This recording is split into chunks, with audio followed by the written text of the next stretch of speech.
ان کی جو تمیز والی علامتیں ہیں وہ بتائیں. کاربوویج میں ہوا کا دباؤ اوپر کی طرف ہوتا ہے. ٹھیک ہے. اور بدبو ہوتی ہے ہوا.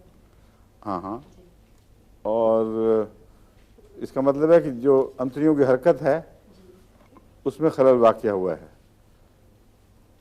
انتڑیوں کی حرکت میں خلل اور کس دوا میں نمایاں ہے؟ بالکل ٹھیک ہے. نکسوامیکا اس کی چوٹی کی دوا ہے.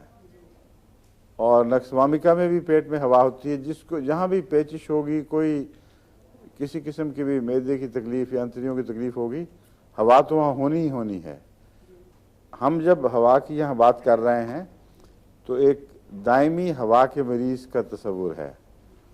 ایک ایسا مریض جو ہمیشہ ہوا کے میں کی بند ہونے کا شاکی رہتا ہے، اس کے لیے یہ 4 دوائیں جو ہیں نا نمایاں: ایلو، لائکوپوڈیم، کاربوویج اور چائنا.